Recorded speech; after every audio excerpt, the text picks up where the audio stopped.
মহেশতলার Batanagar football মাঠে এক আধ্যাত্মিক ও ভাবগম্ভীর পরিবেশে অনুষ্ঠিত হলো 10,000 কণ্ঠে গীতা পাঠ অনুষ্ঠান। মহেশতলার ওয়েলফেয়ার অ্যাসোসিয়েশনের ব্যবস্থাপনায় এবং বিশ্ব হিন্দু পরিষদ ও স্থানীয় বাসিন্দাদের সহযোগিতায় এই মহতী কর্মসূচির আয়োজন করা হয়।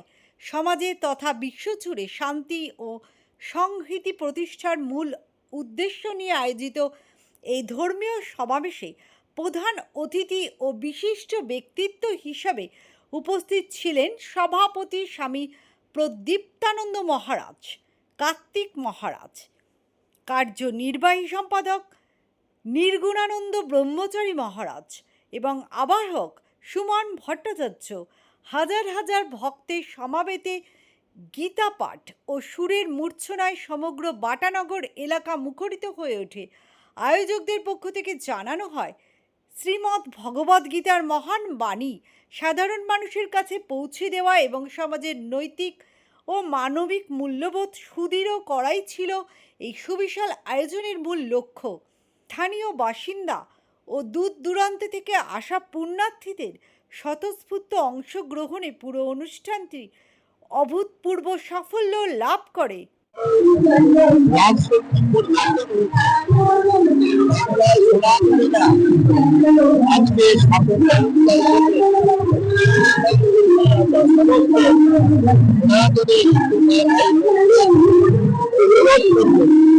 আগামী 27 ডিসেম্বর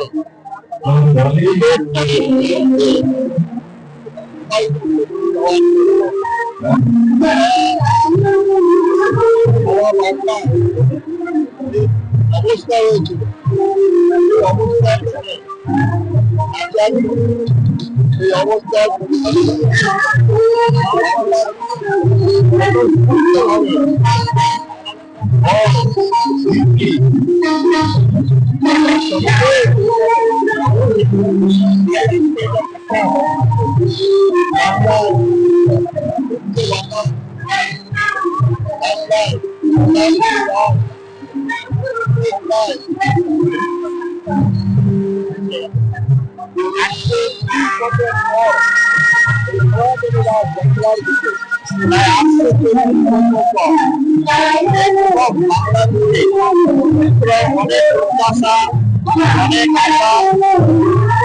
আমাদেরকে এগিয়ে আসতে হবে, আমাদের আমরা যখন 30 বছর আমরা 15 বছর সরকারকে দিতে হবে। আমাদের আরো সচেতন হতে হবে। আমরা প্রত্যেকেই সংকল্পবদ্ধ হব দুর্নীতি পরায়ণ এবং দুর্নীতি মুক্ত সমাজ গঠনের জন্য সবাইকে এগিয়ে আসতে হবে। তার জন্য আমরা কখনো ঘুষ দেব না, ঘুষ নেব না। কাঠমানের ঘটনা ঘটলে আপনারা রাজনৈতিক দলের যারা ঊর্ধ্বতন কর্তৃপক্ষ আছে তাদের জানান, আমরা তার প্রতিবাদ করি। আমরা যারা সনাতনী ভক্ত আছি আমাদের লক্ষ্য স্থির করতে হবে। আজকে যুব সমাজ নানাভাবে বিভ্রান্ত হয়েছে। আমি খড়গপুর IIT গিয়েছিলাম। এত বেশি যুব সমাজের প্রত্যাশা, এত বেশি হাই কন্ডিশন, যার জন্য আজকে একটা সমস্যা দেখা দিয়েছে। তার জন্য শ্রীমদ্ ভগবদ গীতা মানব জীবনের আমরা সংক্রান্তি নবজাগরণে বাংলার বুকে শ্রীমদ্ ভগবদ গীতাই প্রেরণা সৃষ্টি করেছিল। তার জন্য আমাদের দেশ স্বাধীন হয়েছে। 88 ভারতবর্ষ একবার বিদায় দাও ঘুরে আসে। এটা শ্রীমদ্ ভগবদ গীতা। শ্রীমদ্ ভগবদ গীতা আমাদের জীবনের শুরু, জীবনের শেষ এবং পৃথিবীর সমস্ত মানুষের কল্যাণের कमेटी की तरफ से मैच का ग्राउंड है, यहाँ पर ये कार्यक्रम ऑर्गेनाइज किया गया गीता पाठ का, और ये बहुत भव्य तरीके से हुआ। मैं मंत्री और यहाँ के सारे कमेटी मेंबर को बहुत बहुत शुभकामनाएं और आभार प्रकट करता हूं। आने वाले समय में और भी भव्य कार्यक्रम यहाँ पर होंगे और अच्छे नेतृत्व के साथ जिस तरह से हिंदू मत सरकार बंगाल में बनी है, आने वाले समय में आपको सनातन का ध्वज सबसे ऊपर दिखेगा, इसकी हम लोग कामना करते हैं। আমি বলবো যে এটা কোনো রাজনৈতিক দৃষ্টিকোণটা নয়, এটা সনাতন ধর্মের প্রতিষ্ঠা। আজ 15 বছর আমরা সনাতনীরা কথা বলতে পারিনি, তো আজকে আমি ধন্যবাদ জানাই আমাদের শুভেন্দু অধিকারী মহাশয়কে, যাদের আশীর্বাদে আমরা করতে পারছি এখন পর্যন্ত। ভবিষ্যতে করবো, বিভিন্ন প্রত্যন্ত জেলাতে গিয়ে আমরা অনুষ্ঠান করব।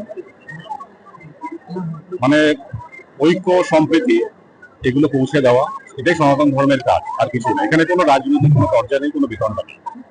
আমাদের বিভিন্ন সেবামূলক কাজ রয়েছে, শুধু গীতা পাঠ নয়। আমরা 4 তারিখেও আমরা একটা কিছু প্রোগ্রাম অ্যারেঞ্জমেন্ট করছি, সেটা আমরা প্রেস মিট করেই বলবো, খুব তাড়াতাড়ি বলবো। আমাদের মেন কাজ হচ্ছে সেবামূলক কাজ, জনসাধারণের কাছে পৌঁছে। मेरा नाम महाराज कृष्णा पंचोली है। सनातन रक्षक सेना का मैं संस्थापक हूँ।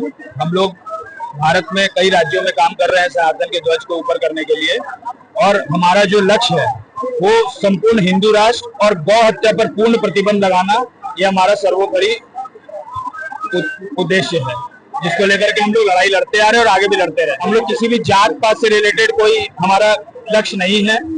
सबका अपना अपना धर्म है, अपना अपना कार्य है। वो लोग अपना धर्म करें, हम लोग अपना धर्म करते हैं।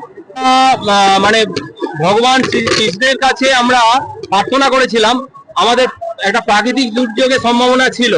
ভগবানের অশেষ কৃপা দেখুন, প্রভু শ্রী কৃষ্ণের আশীর্বাদে আমাদের মহেশতলা আজকে গীতাময় হয়ে গেছে। 10,000 কণ্ঠে গীতা পাঠ আমাদের সার্থক। এখানে গীতা পাঠে যারা আয়োজক, আমরা তার মধ্যে রয়েছি, যারা রয়েছেন অগণিত ভক্তবৃন্দ, সবাই যারা এসেছেন সকলকে অনেক অনেক কোটি কোটি ধন্যবাদ জানাই। আজকে আমাদের 10,000 কণ্ঠে গীতা পাঠ মহেশতলার বুকে, মহেশতলা বিধানসভায়, ডায়মন্ডহারবার জেলার অন্তর্গত এই বিধানসভা, যেমন আমরা আজকে 10,000 কণ্ঠে গীতা পাঠ আমাদের মহারাজ, সবার প্রিয় মহারাজ স্বামী কার্তিক মহারাজ মানে প্রতীকানন্দ মহারাজ জি, স্বামী নির্গুণানন্দ মহারাজ জি, আরো অগণিত মহারাজদের যে আশীর্বাদে আজকে আমাদের 10,000 কণ্ঠে গীতা পাঠটা যে সফল হলো, এই জন্য সকলকে, সকল সনাতনী হিন্দুদেরকে আমি করজোরে বলি অসংখ্য ধন্যবাদ। সকলে এইভাবে যে পাশে ছিলেন, সহযোগিতা করেছেন। আগামী দিনে একটাই বার্তা, মহারাজরা যেটা বলছেন, আমাদের শুধু একটা বিধানসভায় বা বছরে একবার আমাদের ধর্মতলা ব্রিগেডে 5 লক্ষ 10 লক্ষ কণ্ঠের গীতা পাঠ করলে হবে না। আগামী দিনে এই গীতা পাঠের মাহাত্ম্যটা ছড়িয়ে দিতে হবে সনাতনী প্রত্যেকটা হিন্দুর ঘরে ঘরে। আজকে সত্যি করে খুবই গর্বিত, আমরা এত ভালো কার্যক্রম এখানে করলাম। সাধু সন্তদের একেবারে প্রত্যক্ষ চেষ্টায়, তাদের আন্তরিকতায় এই কার্যক্রম হলো। আমরা বিশ্ব হিন্দু পরিষদ দক্ষিণবঙ্গ প্রান্তের সকল জেলাতে এই ধরনের কার্যক্রম করব। আর একটা বিশেষ দিকে আমরা নজর দেব, যেসব এলাকাতে ধর্মান্তরিত হচ্ছে, বিশেষ করে খ্রিস্টান এবং অন্যান্য ধর্মে চলে যাচ্ছে, আমি আশা করছি বা আমরা কার্যক্রম নেব সেই সব জায়গাতে ন্যূনতম 200 হলো, 500 হলো, 1000 সংখ্যা নিয়ে সেই সব জায়গাগুলোতে আমরা গীতা পাঠ করাবো, স্বধর্মে মানুষকে ফিরিয়ে আনার জন্য।